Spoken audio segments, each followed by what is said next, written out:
Cartoon మీద రాయాలని ఎందుకు అనిపించింది అంటే ఆ స్టోరీ?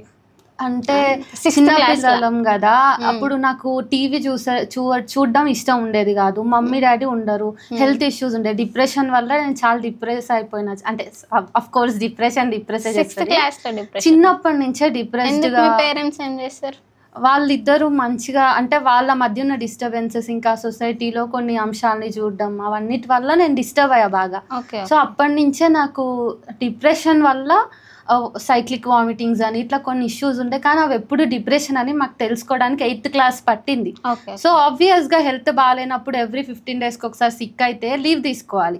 ఇంట్లో మమ్మీ ఉండరు, మమ్మీ స్కూల్ టీచర్, డాడీకి బిజినెస్ మ్యాన్ డాడీ, సో షాప్కి వెళ్ళిపోతారు, బట్టల షాప్ ఉంది, ఇంట్లో ఒక్కదాన్ని ఉండాలి.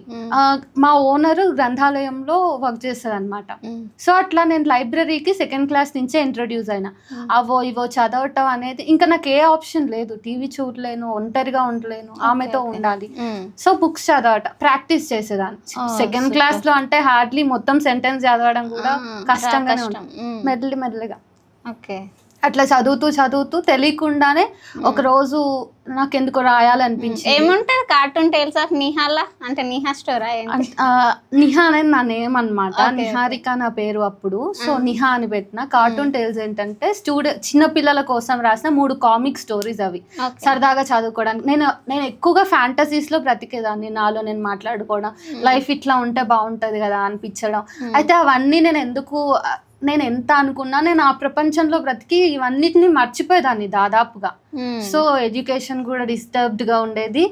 సరే ఒకసారి ఎందుకు రాశాను ఇంగ్లీష్లో, స్టార్ట్ చేసా, ఒక స్టోరీలో కొంచెం అయిపోయింది. మా ఫ్రెండ్ని అప్రోచ్ అయితే అమ్మాయి అన్నది నువ్వు రాయి, బాగుంది, ఫ్లో బాగుంది అంటే అట్లా 3 stories ఒక 70 pages అయినాయి. అదొక మంచి బుక్లెట్ అవుతుంది పబ్లిష్ చేస్తే. గవర్నమెంట్ స్కూల్ టీచర్స్కి పంపించిన, ఇంగ్లీష్ టీచర్స్ ఉంటారు కదా, వాళ్ళని కరెక్షన్ చేయండి, గ్రామటికల్గా కానీ స్పెల్లింగ్స్ ఏమైనా ఉన్నా నేను నేర్చుకుంటా అట్లీస్ట్ అంటే వాళ్ళు కరెక్షన్ చేసిరు. చాలా మంది నుంచి మంచి ఫీడ్బ్యాక్ వచ్చింది అనమాట. అప్పుడు ఓకే నేను రాస్తాను. స్టడీస్ డిస్టర్బ్ అయిందన్న ఎంతవరకు చదువుకున్నా? నేను డిగ్రీ అయిపోయింది, మరీ అంత డిస్టర్బ్ ఏమో. అప్పుడు అంటే నాకు సైకలాజికల్ ఇష్యూ ఉంది అని తెలిసే వరకు కొంచెం డిస్టర్బ్గా ఉంది. ఆ తర్వాత నేను ఓన్గానే రాస్తాను, బట్టి పట్టడం రాదు, మెమరీ పవర్ ఉండదు. సో ఏమైనా ఉంటే స్టోరీస్ లాగా అర్థం చేసుకోవడం, ఇంటరాక్ట్ అవుతాను, టీచర్స్తో ఎక్కువ గడుపుతాను, ఫ్రెండ్స్ ఎవరు ఉండరు నా ఏజ్ వాళ్ళు. అప్పటి నుంచే ఎక్కువ ఏజ్ అంటే ఒక ముసలి వాళ్ళతో ఎక్కువ స్పెండ్ చేయడం, పెద్ద ఏజ్ స్కూల్ ఎగ్గొట్టిన వాళ్ళకి ఇళ్లలో ఎవరు ఉంటారు, ఆ ఏజ్ వాళ్ళే ఉంటారు, వాళ్ళే ఫ్రెండ్స్ అవుతారు కదా. అట్లా మెల్లిగా స్టోరీస్ లాగా ఆన్సర్స్ గుర్తు పెట్టుకోవడం, అవి రాయటం. అట్లా 18 years లో రాలిన చుక్కలు అని పోయట్రీ బుక్ రాసిన. యాక్చువల్గా 18 years లో రాయలేదు, 8th class నుంచి తెలుగు పోయట్రీ స్టార్ట్ చేసిన కదా. ఇంటర్ వరకు రాసినటువంటి కొన్ని కవితల్లో ఒక 50 కవితలు 30 కవితలు గుర్తులేదు అప్పుడువి. అవి తీసుకొని బుక్ వేద్దాము. మన మాది పాలమూరు జిల్లా, మహబూబ్ నగర్లో స్త్రీవాదం మీద నువ్వు ఇంత చిన్న ఏజ్లో ఇట్లా రాసినావు, ఎవరు రాయలేదు, సో బుక్ తెస్తే బాగుంటుంది అని కొంతమంది రైటర్స్ అప్పటికే రాసి బుక్స్ వేసిన వాళ్ళు ఫోర్స్ చేసిర్రు.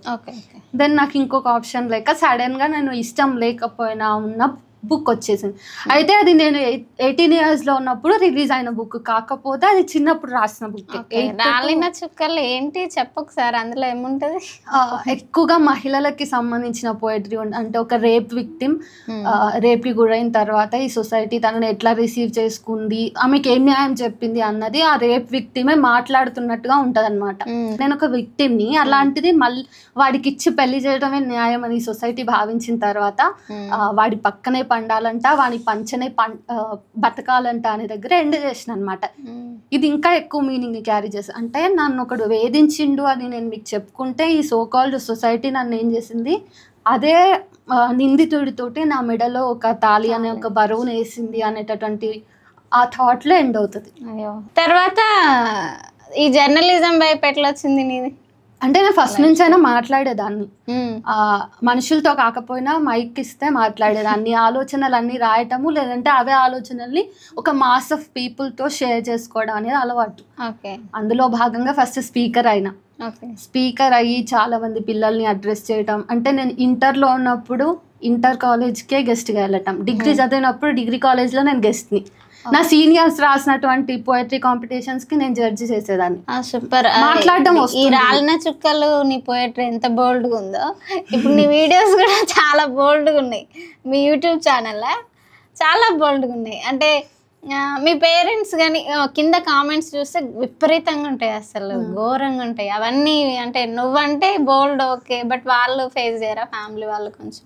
నేను ఇప్పటి వరకు నా లైఫ్లో తీసుకున్న ఏ డెసిషన్కైనా నేనే రెస్పాన్సిబుల్ అనేటటువంటిది మా ఫ్యామిలీకి చాలా స్ట్రాంగ్గా కన్వే చేసేసిన. ఓకే. సో మంచి జరిగినా చెడు జరిగినా నేను చాలా సోషల్ ఎక్స్పెరిమెంట్స్ చేస్తాను. నాకు ఏవైనా అవ్వచ్చు, అండ్ రేప్ విక్టిమ్స్లో నేనే ఉండొచ్చు. సో మీరు అవన్నీ పట్టించుకుంటే అంటే నేను నా లైఫ్ కదా ఇది, ఎండ్ ఆఫ్ ద డే మీ ఆలోచనల్లో ఆ సంఖ్యలలో నేను ఉండలేను అని చెప్పేసాను. ఇంకా రోస్ట్ బాగా చేస్తాను. రోస్ట్ మాధవీలత నీ పవన్ కళ్యాణ్ నీ ఎపిసోడ్స్ చేసినావు కదా, ఒకసారి ఈ రోస్ట్ చేసిన వాళ్ళందరూ సడన్గా ఏదైనా హోటల్లో కనిపించరు అనుకో, నీకు ఏం చేస్తావు? మాట్లాడతావా వాళ్ళతోటి? గొడవ అంటే రోస్ట్ చేస్తావా? ఏం చేస్తావు? అంటే యాజ్ ఎ పర్సన్ నేను అందరినీ రెస్పెక్ట్ చేస్తా. మాధవీలత అని నేను చేసిన రోస్ట్లు మీరు చూసిర్రు, అంతకంటే జస్ట్ 1.5 month బ్యాకే ఆమెతో 2 గంటలు ఇంటర్వ్యూ చేశా. ఆమెని అత్యంత దగ్గరగా ఉండి గమనించిన ఒక 3 గంటలు. సో ఆమె ఎట్లా ఆలోచిస్తుంది, ఆమె కళ్ళతోటి అందరిని ఎట్లా కంట్రోల్ చేస్తుంది, ఆమె వెనుకున్నటువంటి ఒక గ్యాంగ్ ఎట్లా బిహేవ్ చేస్తుంది, అవన్నీ చూసిన తర్వాత నేను ఫేక్ చేసినా అనిపించింది ఆ ఇంటర్వ్యూలో. అమ్మ అనటం, సనాతన ధర్మ గురించి నేను కూడా పాజిటివ్గా మాట్లాడడం, వివక్ష గురించి ముఖ్యంగా. అండ్ నేను కొన్ని క్వశ్చన్స్ని అడిగినప్పుడు ఆమె డైరెక్ట్గా ఆన్సర్ అంటే స్కిప్ కొట్టింది. దళిత్ ఇష్యూస్ కానీ ఫీమేల్ ఇష్యూస్ కానీ నాకు అంత సాటిస్ఫాక్టరీగా అనిపించలేదు ఆ ఇంటర్వ్యూ. నేను ఫేక్ చేసిన అనిపించింది, అందుకనే ఆ ఆఫీస్లో కూడా బంద్ చేసిన. నేను జస్ట్ నా ఐడియాలజీకి తగ్గట్టుగా నేను ఉండాలి అని చెప్పి తర్వాత రోస్ట్ చేసిన. ఐడియాలజీ అంటే ఏంటి నీ ఐడియాలజీ? బహుజనవాదమా, కమ్యూనిజమా, లేదంటే ఏంటి? అంటే మీ దాంట్లో నువ్వు చేసే దాంట్లో మొత్తం ఆర్ఎస్ఎస్ యాంటీ ఉంటుంది, బీజేపీ యాంటీ ఉంటుంది, మొత్తం ఇదే ఉంటుంది. ఆ సందర్భం వస్తే బీజేపీని తిట్టే సందర్భం వస్తే నువ్వు కాంగ్రెస్కి కూడా మద్దతు ఇస్తావు. అట్లా మద్దతు ఇన్ ద సెన్స్ ఇప్పుడు కాపాడాల్సింది మీరే దేశాన్ని అన్న టైప్లో ఒక వీడియో.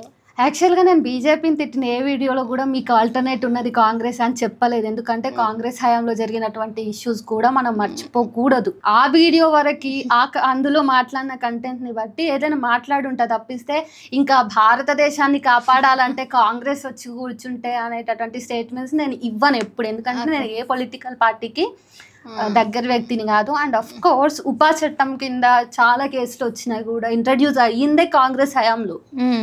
అయితే విషయం ఏంటంటే నువ్వు బీజేపీ సిద్ధాంతం భావజాలం అడిగినావు, సారీ భావజాలం విషయానికి వస్తే సహని ఈ రోజు నేను బహుజన్వాదిని అని చెప్పిన అనుకో, రేపు ఒక బ్రాహ్మణ్కి అట్రాసిటీ జరిగితే నేను మాట్లాడకుండా ఉండాలి, కానీ నేను కాదు మాట్లాడతా.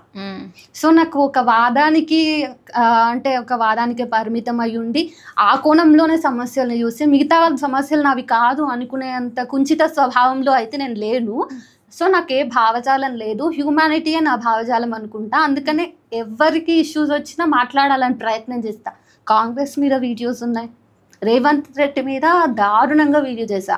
పార్టీల గురించి మాట్లాడట్లేవని చెప్పట్లేను, బట్ నీ వీడియోస్ ఓపెన్ చేస్తే మొత్తం ఆర్ఎస్ఎస్ యాంటీ బీజేపీ. ఇప్పుడు అంటే ఇప్పుడు నీడ్ ఆఫ్ అన్ ఆర్ ఏముంది, ఇప్పుడు ఇక్కడ ఏం కేంద్రంలో ఉన్నది BJP. And of course country మొత్తము ఒక కాషాయీకరణ జరుగుతుంది, హిస్టరీని మారుస్తున్నారు. దళిత్కి అసలు ఇంకా ముస్లిమ్స్ అయితే వాళ్ళు అసలు పౌరులే కాదు అన్నట్టుగా ఉంది. వాళ్ళ దేశభక్తిని వాళ్ళు నిరూపించుకోవాల్సి వస్తుంది. అంటే కనీసం దళిత్ కైనా నువ్వు ఇండియన్ వే అనేటటువంటి ఒక ట్యాగ్ ఉంటుంది. నువ్వు ఎంత కాదన్నా నువ్వు మా హిందూ వైపు అని అంటారు. ముస్లిం అట్లా కాదు, ద్వితీయ పౌరుడి కంటే కూడా నీచంగా చూడబడుతున్నారు ముస్లిమ్స్. సో ఈ మైనారిటీస్, దళిత్స్, ఈ అన్ని అట్రాసిటీస్ పెరుగుతున్నాయి బీజేపీ వచ్చిన తర్వాత. ఇవన్నీ చూసిన తర్వాత ఇప్పుడు సహని కింద ఉన్న వాళ్ళు ఏం చేసినా వాళ్ళు ఎక్కువగా పవర్ లేకుంటది కాబట్టి వాళ్ళు ఏం చేయగలుగుతారు, వాళ్ళ పరిధిలో చేస్తారు. అవి మనం క్వశ్చన్ చేస్తాం. అంత అక్రమాలు చేస్తే వాళ్ళ టెన్యూర్ ఒక 5 years అనుకో, 5 years లోనే వాళ్ళు పాలించి పక్కకు జరుగుతారు. ఆ 5 years ఎంత వస్తే అంత దండుకుంటారా? కాదు. వాళ్ళు చేసేటటువంటి ఆ 5 years ఆఫ్ వాళ్ళ పాలన ఆ తర్వాతి తరాల మీద కూడా ప్రభావం పడుతుంది. అడవులని నాశనం చేయడం, దామగుండం తీసుకో, మీరు కూడా రెస్పాండ్ అయ్యారు. I appreciated that. నేను పర్సనల్ గా చాలా హ్యాపీగా ఫీల్ అయినా మీరు ముందుండి ఆ ఉద్యమంలో ఉన్నప్పుడు. అట్లానే దండకారణ్యం ఉంది. సో ఇట్లా సహజ వనరుల్ని దెబ్బతీయడం, లేకపోతే ఒక దారుణమైనటువంటి చట్టాలని తీసుకొచ్చి దీర్ఘకాలికంగా దేశపు యొక్క ఆర్థిక వ్యవస్థ మీద కానీ అభివృద్ధి మీద కానీ ప్రభావం పడేటట్టుగా అట్లాంటి నిర్ణయాల్ని ప్రభుత్వాలు తీసుకుంటున్నప్పుడు మనము ఈరోజు మనకు ఒక నోరు ఉంది, నేను ఒక పోయెట్ని, నేను జర్నలిస్ట్ అవ్వకపోయినా మాట్లాడతా, సో ఒక పోయెట్గా అయినా మాట్లాడతా. కాబట్టి ఈరోజు నేను మాట్లాడకుండా ఉంటే నేను ఒక పోయెట్ నేను ఎట్లా చెప్పుకోగలుగుతా? రేపు నా దగ్గరికి బాధితులు వచ్చినప్పుడు నేను మీది అడ్రస్ చేయను అని చెప్పలేను కదా. అట్లా